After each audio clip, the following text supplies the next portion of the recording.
Paano ba natin malalaman ang kagustuhan ng Diyos? Palagi tayong nagdarasal, humihingi, nananalangin sa Kanya, pero bakit hindi niya binibigay ang ating gusto? Tandaan po natin na pag hindi pa binibigay ng Diyos, kung hindi mo pa nakukuha ang iyong nais, ibig sabihin, hindi pa tamang panahon. Pero kung hindi binibigay ng Diyos sa iyo, ayaw kang pagbigyan ng Diyos dahil alam niya, imbis na mapabuti ka, baka lumayo ka pa sa Kanya at ito ang maging sagabal sa iyong pagiging mabuting tao. Meron naman mga tao hindi makatanggap ng grasya sa Diyos dahil hindi sila humihingi. They presuppose that God will give them without asking. Pero napakahalaga pa rin po nung humingi tayo sa Kanya. But at the end of our prayer, as we ask God, we should always end it by saying, "Not my will,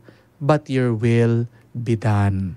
Hindi po ba ganyan nagdasal ang ating Panginoon nung nandun siya sa hardin ng Getsemani? Sabi niya, "Ama, kung nanaisin niyo, hayaan niyong lumipas sa akin ang kopa ng paghihirap, pero hindi ang aking kahilingan, hindi ang aking kagustuhan, kundi ang iyong kagustuhan." So, ask. Sabi ng ating Panginoon, you shall receive, but ask properly, believing that God will give you what is for your own good and for His greater glory. Isa nagiging balakid din ng ating paghingi sa Diyos ay ang ating pagkakasala. Maraming salamat po kung inaamin nyo na kayo ay nagkakamali. Habang ikaw ay nabubuhay sa pagkakasala, mahihirapan ang Diyos na ipagkaloob niya sa iyo ang iyong kahilingan dahil anong ginagawa na kasalanan sa atin, nilalayo tayo nito sa Diyos. So humble yourself every day. As I have said, go to confession if you want to receive God's fullest blessing in your life. And when God says no to you, what does that mean? God is just protecting you. When God closes a door, it is not because God hates you. When God closes a door, it is because there is a better door for you. Remember that. Merong mga pintuan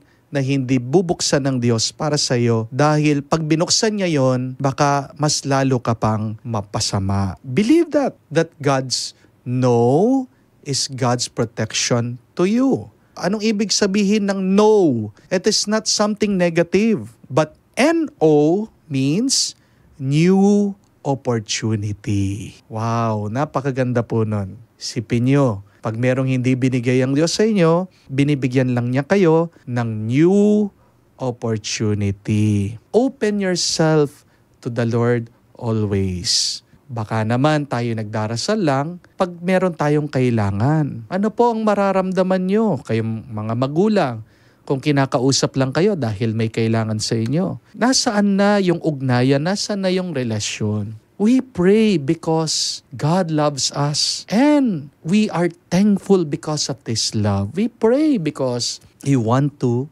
love God. Magtiwala po tayo palagi na ang lahat ng binibigay ng Diyos sa atin ay para sa ating ikabubuti. Use your prayer time also to constantly evaluate yourself. Moving on, despite of the pains, despite of your hurts, despite of your problems, despite of your anger, despite of your fear, patuloy lang. Dahil pag huminto ka, magpahinga ka lang. Pero huwag kang hihinto para sumuko. Kung gusto mong sumuko, isuko mo lahat sa Diyos. So how do you know that God wants you to do this thing or that thing? How will you know God's will? You listen. Huwag lang puro salita ng salita. Huwag lang puro ikaw yung nangungusap. You rest, you stop, and you listen. At mararamdaman nyo po, makikita nyo, masusumpungan nyo kung ano talaga ang kagustuhan ng Diyos. So we pray for all of those people who are praying and are disappointed and are hurting. Huwag po kayong tumigil na magdasal. At kahit na pinagkaloob na ng Diyos ang inyong kahilingan, sana wag rin po kayong titigil sa